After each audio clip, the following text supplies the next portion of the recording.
नमस्कार बच्चों, कैसे हैं आप सब। आशा करती हूँ अच्छे होंगे। आओ बच्चों, आज का पाठ शुरू करें। पाठ कक्षा 9 का, विषय भूगोल। पाठ का नंबर 6, नाम है जनसंख्या। नाम से ही ज्ञात होता है जनसंख्या यानी लोगों की संख्या। तो बच्चों, जनसंख्या को जानने से पहले मैं आपको जनगणना के बारे में बताना चाहूँगी। जनगणना होती है जन की गणना करना, यानी कि कितने लोग हैं भारत में व उसके अलग अलग राज्यों में। जब हम उनको गिनते हैं तो वह जनगणना कहलाता है। तो एक निश्चित अंतराल में जनसंख्या की आधिकारिक गणना जनगणना कहलाती है। बच्चों, आप सब जानते हो हर 10 वर्ष के बाद जनगणना होती है। तो बच्चों, जनगणना के बाद मैं आपको बताना चाहूँगी सबसे पहली जनगणना भारत में कब हुई। वह था 1872 और पहली संपूर्ण जनगणना 1881 में हुई थी। बच्चों, पहली जनगणना और पहली संपूर्ण जनगणना में अंतर है। पहली जनगणना कुछ राज्यों में हुई थी, पर पूरे भारत में जो जनगणना हुई थी उसे हम कहेंगे पहली संपूर्ण जनगणना। तो बच्चों, आइए हम अपना पाठ शुरू करें। बच्चों, समाज एवं अर्थव्यवस्था के विकास में मानव का महत्वपूर्ण योगदान होता है। मानव संसाधनों का निर्माण एवं उपयोग तो करते ही हैं, वे स्वयं भी विभिन्न गुणों वाले संसाधन होते हैं। कोयला तब तक चट्टान का एक टुकड़ा था जब तक कि मानव ने उसे प्राप्त करने की तकनीक का आविष्कार करके उसे एक संसाधन नहीं बनाया। प्राकृतिक घटनाएं जैसे बाढ़, सुनामी जब किसी घनी आबादी वाले गांव या शहर को प्रभावित करते हैं तभी वो आपदा बनते हैं, नहीं तो हम उन्हें सिर्फ प्राकृतिक घटनाएं कहते हैं। मानव पृथ्वी के संसाधनों का उत्पादन एवं उपभोग करता है, इसीलिए ये जानना आवश्यक है कि एक देश में कितने लोग निवास करते हैं, वे कहाँ और कैसे रहते हैं, उनकी संख्याओं में वृद्धि क्यों हो रही है तथा उनकी कौन कौन सी विशेषताएं हैं। भारतीय जनगणना हमारे देश की जनसंख्या से संबंधित जानकारी हमें प्रदान करती है। सबसे पहले हम जनसंख्या से संबंधित 3 प्रमुख प्रश्नों पर विचार करेंगे। पहला प्रश्न, जनसंख्या का आकार एवं वितरण। लोगों की संख्या कितनी है तथा वे कहाँ निवास करते हैं। दूसरा, जनसंख्या वृद्धि एवं जनसंख्या परिवर्तन की प्रक्रिया। समय के साथ जनसंख्या में वृद्धि एवं इसमें परिवर्तन कैसे हुआ। तीसरा प्रश्न, जनसंख्या के गुण या विशेषताएं। उनकी उम्र, लिंग अनुपात, साक्षरता स्तर, व्यावसायिक संरचना तथा स्वास्थ्य की अवस्था क्या है। तो आओ बच्चों, पहले हम अपने पहले प्रश्न पर चर्चा करें। जनसंख्या का आकार एवं वितरण। भारत की जनसंख्या का आकार एवं संख्या के आधार पर वितरण। मार्च 2011 तक भारत की जनसंख्या 121 करोड़ थी, जो कि विश्व की कुल जनसंख्या का 17.5% थी। ये 121 करोड़ लोग भारत के 32.8 लाख वर्ग किलोमीटर में रहते हैं। इनका विशाल क्षेत्र में असमान रूप से वितरण है। बच्चों, चित्र 6.1 देखो, ये वृत्तारेख है। इस चित्र में आपको विश्व के क्षेत्रफल एवं जनसंख्या में भारत का भाग दर्शाया जा रहा है। ऊपर वाला वृत्तारेख जनसंख्या को दर्शा रहा है, जिसमें आपको दिख रहा है भारत की जनसंख्या 17.5% व शेष विश्व की जनसंख्या 82.5%। वहीं क्षेत्रफल, भारत का क्षेत्रफल 2.4%, जबकि विश्व का क्षेत्रफल 97.6% है। 2011 की जनगणना के अनुसार देश की सबसे अधिक जनसंख्या वाला राज्य उत्तर प्रदेश है, जहां की कुल आबादी 1990 लाख है। उत्तर प्रदेश में देश की कुल जनसंख्या का 16% हिस्सा निवास करता है। दूसरी ओर हिमालय क्षेत्र के राज्य सिक्किम की आबादी केवल 6 लाख ही है और लक्षद्वीप में केवल 64,429 लोग निवास करते हैं। भारत की लगभग आधी आबादी वाले केवल 5 राज्यों में निवास करती हैं। तो ये राज्य उत्तर प्रदेश, महाराष्ट्र, बिहार, पश्चिम बंगाल एवं आंध्र प्रदेश हैं। क्षेत्रफल की दृष्टि से राजस्थान सबसे बड़ा राज्य है, जिसकी आबादी भारत की कुल जनसंख्या का केवल 5.5% है। घनत्व के आधार पर भारत में जनसंख्या वितरण। प्रति इकाई क्षेत्रफल में रहने वाले लोगों की संख्या को जनसंख्या घनत्व कहते हैं। 2011 में भारत का जनसंख्या घनत्व 382 व्यक्ति प्रति वर्ग किलोमीटर था, जहां बिहार का जनसंख्या घनत्व 1102 व्यक्ति प्रति वर्ग किलोमीटर है। वहीं अरुणाचल प्रदेश में ये 17 व्यक्ति प्रति वर्ग किलोमीटर है। आओ बच्चों, हम जनसंख्या घनत्व के असमान वितरण को देखें। 250 व्यक्ति प्रति वर्ग किलोमीटर से कम जनसंख्या वाले क्षेत्र, पर्वतीय क्षेत्र तथा थार मरुस्थल, प्रतिकूल जलवायु अवस्थाएं इन क्षेत्रों की विरल जनसंख्या के लिए उत्तरदायी है। वहीं असम एवं अधिकतर प्रायद्वीपीय राज्यों का जनसंख्या घनत्व मध्यम है। पहाड़ी, कटे छटे एवं पथरीले भूभाग, मध्यम से कम वर्षा, छिछली एवं कम उपजाऊ मिट्टी इन राज्यों के जनसंख्या घनत्व को प्रभावित करती है। उत्तरी मैदानी भाग एवं दक्षिण में केरल का जनसंख्या घनत्व बहुत अधिक है, क्योंकि यहाँ समतल मैदान एवं उपजाऊ मिट्टी पाई जाती है तथा पर्याप्त मात्रा में वर्षा होती है। बच्चों, मानचित्र 6.3 देखें। ये भारत जनसंख्या घनत्व के राज्यों को दर्शा रहा है। आप यहाँ पर 4 रंग की छाया देख सकते हैं। 250 से कम। दूसरी छाया है 251 से 500 के बीच की। तीसरी छाया 101 से 250 के बीच की। और अंतिम 100 से कम व्यक्ति प्रति वर्ग किलोमीटर वाले राज्यों की। तो आप देख सकते हैं सबसे अधिक जिन राज्यों में जनसंख्या घनत्व है, वहाँ की छाया सबसे अधिक गहरे रंग में दर्शाई गई है। जैसे बिहार, पश्चिम बंगाल, ये दोनों ही पहले और दूसरे स्थान पर आते हैं। इसी तरह से आप 100 से कम व्यक्ति प्रति वर्ग किलोमीटर के राज्य भी देख सकते हैं, जिसमें अरुणाचल प्रदेश, जम्मू और कश्मीर दिखाई दे रहे हैं आपको। आओ बच्चों, हम आगे बढ़ें। हमारा दूसरा प्रश्न, जिसका जवाब हम ढूंढते हैं, जनसंख्या वृद्धि एवं जनसंख्या परिवर्तन की प्रक्रिया। जनसंख्या एक परिवर्तनशील प्रक्रिया है। आबादी की संख्या, वितरण एवं संगठन में लगातार परिवर्तन होता है। ये परिवर्तन 3 प्रक्रियाओं से होता है। पहला जन्म, दूसरा मृत्यु, तीसरा प्रवास। इन्हीं के आपसी संयोजन के प्रभाव के कारण जनसंख्या परिवर्तन होता है। बच्चों, आओ पहले हम जानें जनसंख्या वृद्धि के बारे में। जनसंख्या वृद्धि का अर्थ होता है किसी विशेष समय अंतराल में, जैसे 10 वर्षों के भीतर, किसी देश व राज्य के निवासियों की संख्या में परिवर्तन। इस प्रकार के परिवर्तन को 2 प्रकार से हम व्यक्त कर सकते हैं। पहला सापेक्ष वृद्धि तथा दूसरा प्रति वर्ष होने वाले प्रतिशत परिवर्तन के द्वारा।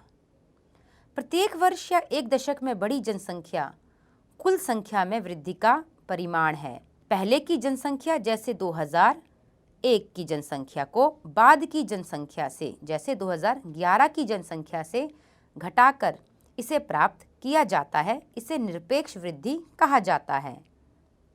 जनसंख्या की वृद्धि का दर दूसरा महत्वपूर्ण पहलू है।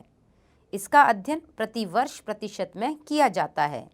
जैसे प्रतिवर्ष 2% वृद्धि की दर का अर्थ है कि दिए हुए किसी वर्ष की मूल जनसंख्या में प्रत्येक 100 व्यक्तियों पर 2 व्यक्तियों की वृद्धि, इसे वार्षिक वृद्धि दर कहा जाता है। भारत की आबादी 1951 में 3,610 लाख से बढ़कर 2011 में 12,100 लाख हो गई है। आप सारणी 6.1 में भारत की जनसंख्या वृद्धि का परिमाण एवं दर देख सकते हैं। सारणी 6.1 एवं चित्र 6.4 दर्शाता है कि 1951 से 2011 तक जनसंख्या की वार्षिक वृद्धि दर नियमित रूप से बढ़ रही थी। ये जनसंख्या में तीव्र वृद्धि की व्याख्या करता है, किंतु 1951 से वृद्धि दर धीरे धीरे कम होने लगी। इस दौरान जन्म दर में तेजी से कमी आई। फिर भी केवल 1990 में कुल जनसंख्या में 1,820 लाख की वृद्धि हुई थी। भारत की वर्तमान जनसंख्या में वार्षिक वृद्धि संसाधनों एवं पर्यावरण के संरक्षण को निष्क्रिय करने के लिए पर्याप्त है। वृद्धि दर में कमी जन्म दर नियंत्रण के लिए किए जा रहे प्रयासों की सफलता को दर्शाता है। इसके बावजूद जनसंख्या की वृद्धि जारी है तथा 2045 तक भारत चीन को पीछे छोड़ते हुए विश्व के सबसे अधिक आबादी वाला देश बन सकता है। बच्चों, जनसंख्या वृद्धि परिवर्तन की प्रक्रिया को हम जानेंगे। जनसंख्या में होने वाले परिवर्तन की 3 प्रमुख प्रक्रियाएं हैं। पहला जन्म दर, दूसरा मृत्यु दर, तीसरा प्रवास। जन्म दर एवं मृत्यु दर के बीच का अंतर जनसंख्या की प्राकृतिक वृद्धि है। एक वर्ष में प्रति 1000 व्यक्तियों में जितने जीवित बच्चों का जन्म होता है उसे जन्म दर कहते हैं। भारत में हमेशा जन्म दर मृत्यु दर से अधिक रहा है। एक वर्ष में प्रति 1000 व्यक्तियों में मरने वालों की संख्या को मृत्यु दर कहा जाता है।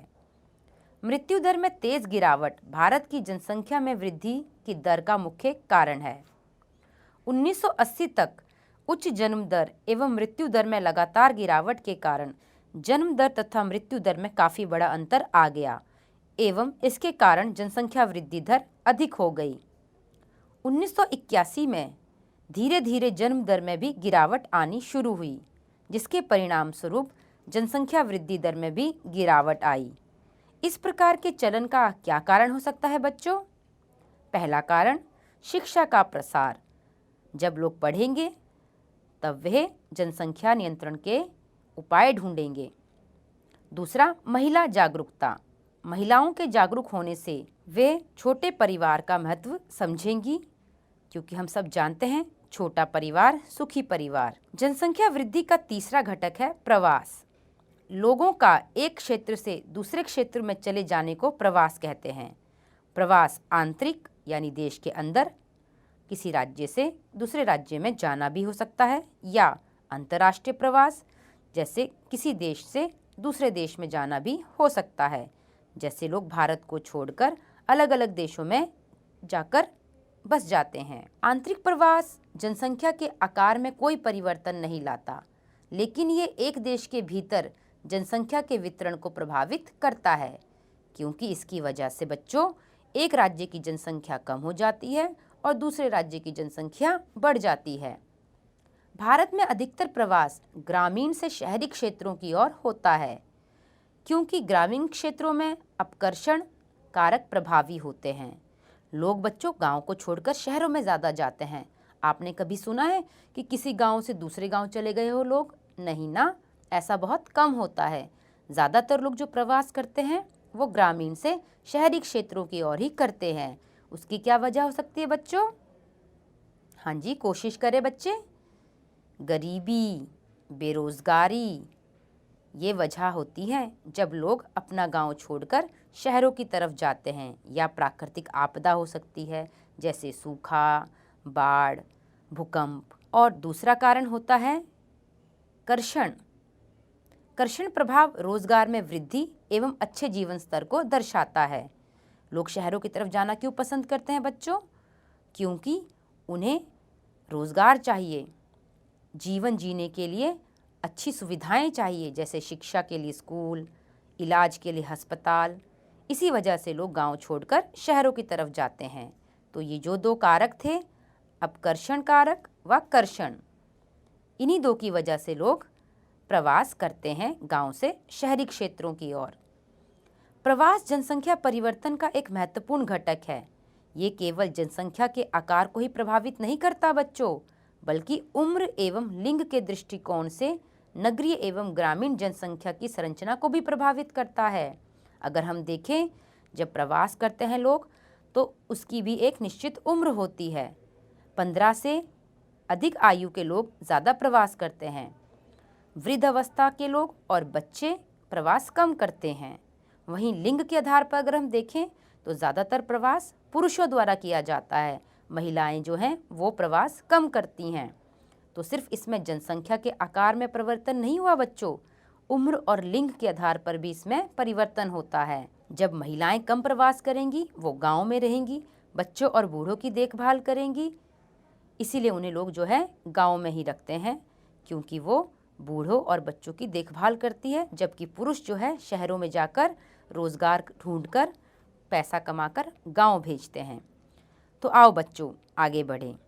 आयु संरचना। किसी देश में जनसंख्या की आयु संरचना वहां के विभिन्न आयु समूह के लोगों की संख्या को बताता है।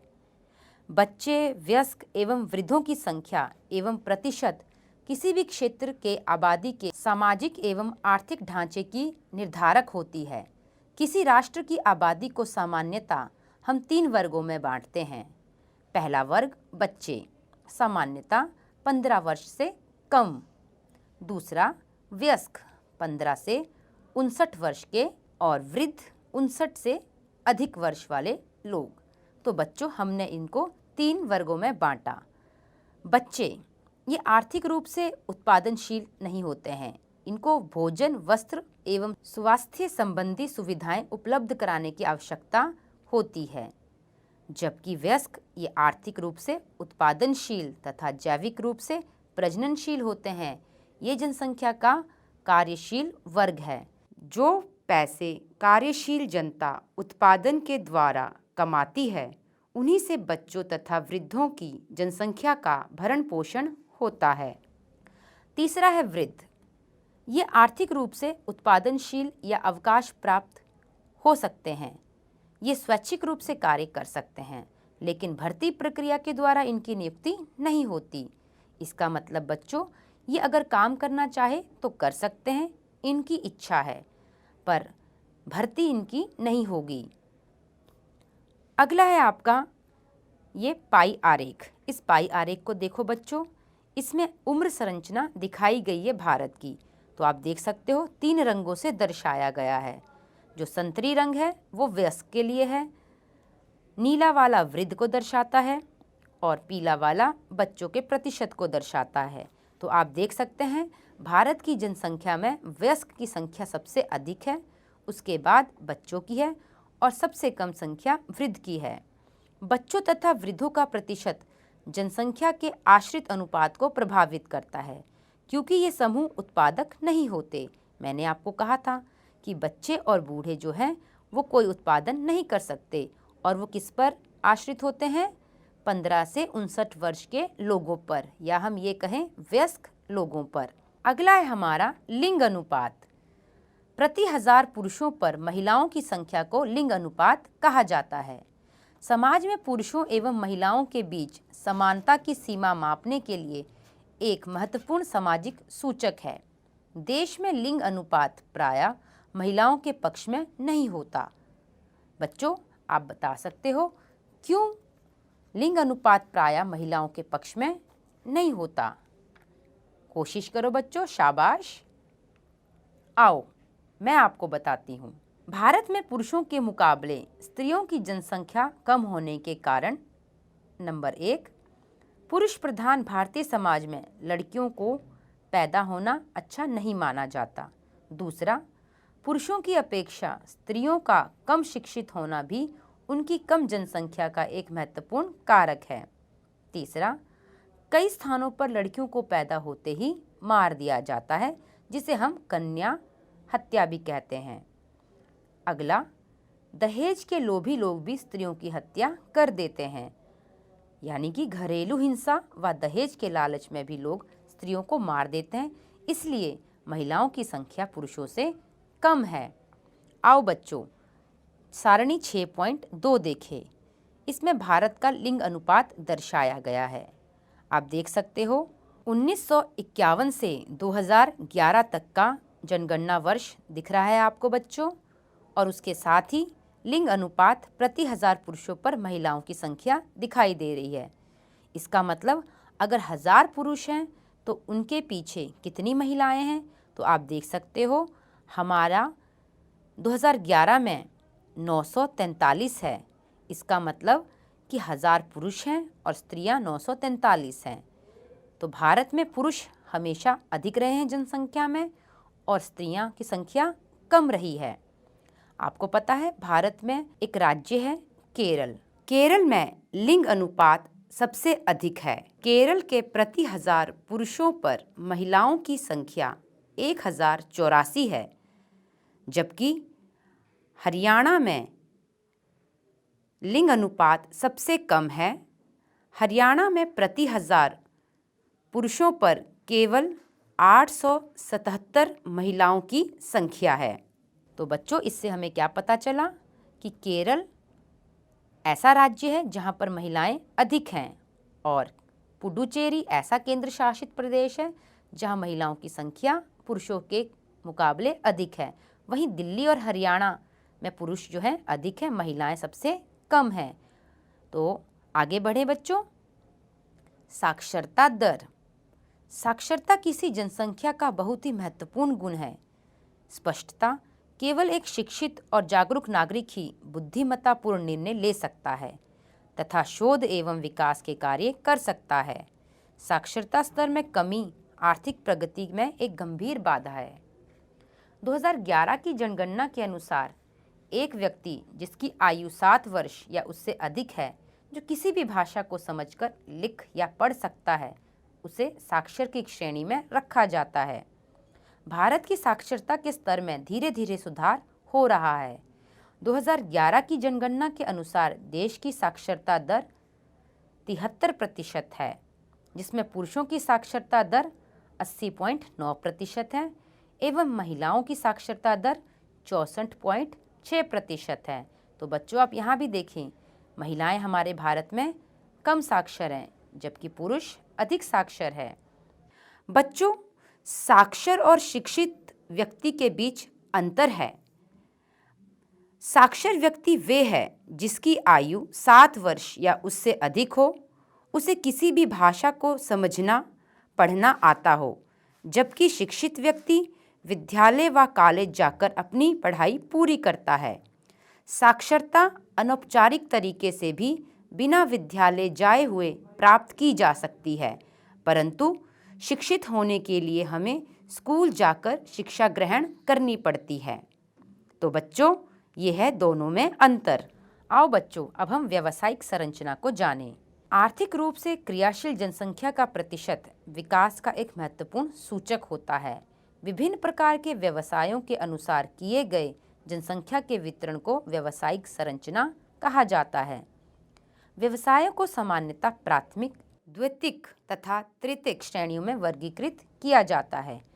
प्राथमिक में आते हैं बच्चों कृषि, पशुपालन, वृक्षारोपण एवं मछली पालन तथा खनन। द्वितीयक में आते हैं बच्चों उत्पादन करने वाले उद्योग, भवन एवं निर्माण कार्य। तृतीयक में आते हैं बच्चों परिवहन, संचार, वाणिज्य, प्रशासन तथा सेवाएं। तो बच्चों, विकसित एवं विकासशील देशों में विभिन्न क्रियाकलापों में कार्य करने वाले लोगों का अनुपात अलग अलग होता है। विकसित देशों में द्वितीयक एवं तृतीयक क्रियाकलापों में कार्य करने वाले लोगों की संख्या का अनुपात अधिक होता है, जबकि विकासशील देशों में प्राथमिक क्रियाकलापों में कार्यरत लोगों का अनुपात अधिक होता है। भारत में कुल जनसंख्या का 64% भाग केवल कृषि कार्य करता है, जबकि द्वितीयक और तृतीयक में 13 व 20% लोग कार्य करते हैं। वर्तमान समय में बढ़ते हुए औद्योगिकरण एवं शहरीकरण में वृद्धि होने के कारण द्वितीयक एवं तृतीयक क्षेत्रों में व्यावसायिक परिवर्तन हुए हैं। आओ बच्चों, अब हम आगे बढ़ें और स्वास्थ्य की बात करें। स्वास्थ्य जनसंख्या की संरचना का एक महत्वपूर्ण घटक है जो कि विकास की प्रक्रिया को प्रभावित करता है। महत्वपूर्ण सुधार बहुत से कारकों जैसे जन स्वास्थ्य, संक्रामक बीमारियों से बचाव एवं रोगों के इलाज में आधुनिक तकनीकी के प्रयोग के परिणाम स्वरूप हुआ है। महत्वपूर्ण उपलब्धियों के बावजूद भारत के लिए स्वास्थ्य का स्तर एक मुख्य चिंता का विषय है। प्रति व्यक्ति कैलोरी की खपत अनुशंसित स्तर से काफ़ी कम है तथा हमारी जनसंख्या का एक बड़ा भाग कुपोषण से प्रभावित है। शुद्ध पीने का पानी तथा मूल स्वास्थ्य रक्षा सुविधाएं ग्रामीण जनसंख्या के केवल 1/3 लोगों को उपलब्ध है।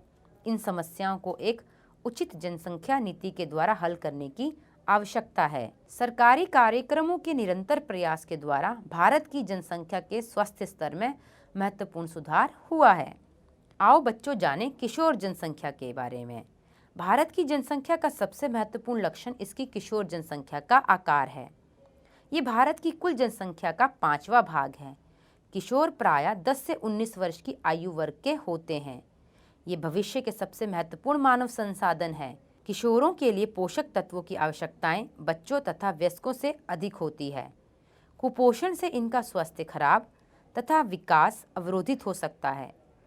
परंतु भारत में किशोरों को प्राप्त भोजन में पोषक तत्व अपर्याप्त होते हैं।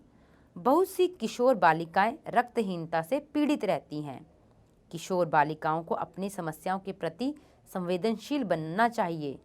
शिक्षा के प्रसार तथा इसमें सुधार के द्वारा उनमें इन समस्याओं के प्रति जागरूकता बढ़ाई जा सकती है। तो बच्चों, आप लोग इसी श्रेणी में आते हो। 9वीं कक्षा के बच्चों की श्रेणी किशोर जनसंख्या है।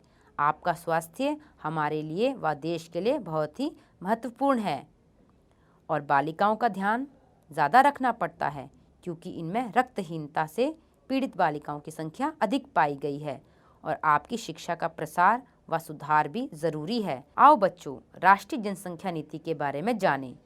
परिवार के आकार को सीमित रखकर एक व्यक्ति के स्वास्थ्य एवं कल्याण को सुधारा जा सकता है।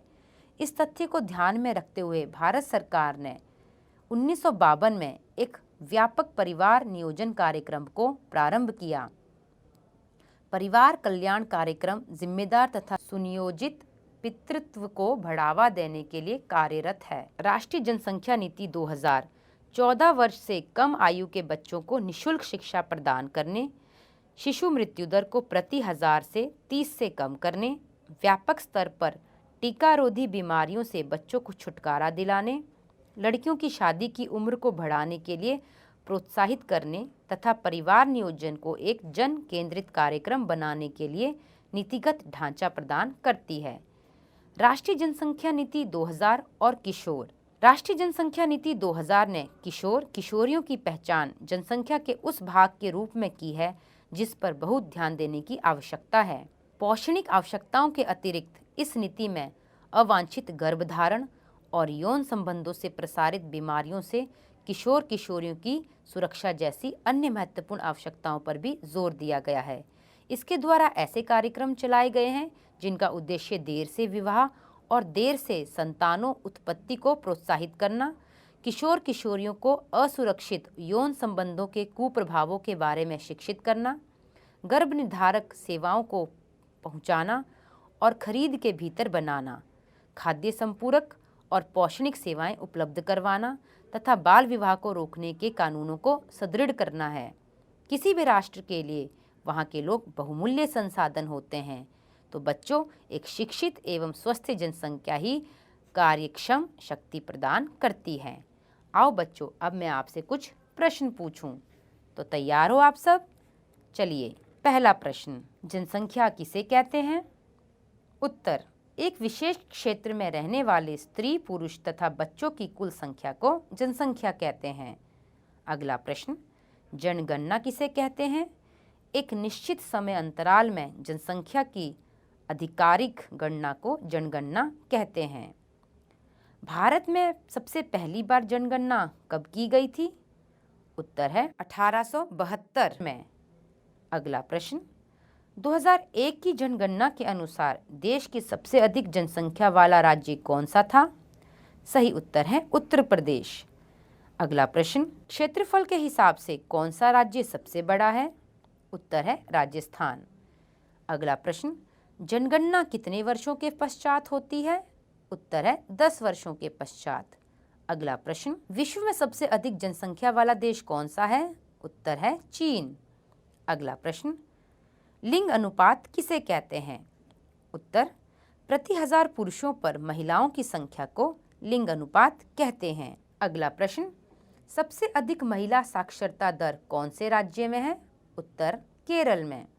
अगला प्रश्न, व्यवसायों को कितनी श्रेणियों में बांटा जाता है? उत्तर है 3 श्रेणियों में, प्राथमिक, द्वितीयक व तृतीयक। अगला प्रश्न, प्राथमिक व्यवसायों के 2 उदाहरण दीजिए।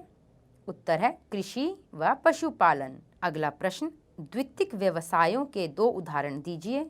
उत्तर है उद्योग व भवन एवं निर्माण कार्य। अगला प्रश्न, तृतीयक व्यवसायों के 2 उदाहरण दीजिए। उत्तर है परिवहन व संचार। अगला प्रश्न, किस आयु वर्ग की जनसंख्या को किशोर जनसंख्या कहते हैं? उत्तर है 10 से 19 वर्ष। अगला प्रश्न, भारत सरकार ने परिवार नियोजन कार्यक्रम कब शुरू किया था? उत्तर है 1952। अगला प्रश्न, राष्ट्रीय जनसंख्या नीति को कब अपनाया गया? उत्तर है 2000 में। अगला प्रश्न, राष्ट्रीय जनसंख्या नीति 2000 के अनुसार कितने वर्ष तक की आयु के बच्चों को निःशुल्क शिक्षा प्रदान करने की व्यवस्था है? उत्तर है 14 वर्ष से कम आयु के बच्चों को। तो बच्चों, आशा करती हूँ आपको हमारा पाठ समझ आया होगा। इस पाठ के मुख्य बिंदु जनसंख्या वितरण, जनसंख्या घनत्व, आयु लिंग संरचना, व्यावसायिक संरचना व राष्ट्रीय जनसंख्या नीति, ये सभी बिंदुओं को आपने अच्छे से समझ लिया होगा। तो बच्चों, अगले पाठ पे मिलते हैं। तब तक आप स्वस्थ रहिए, सुरक्षित रहिए। जय हिंद, जय भारत।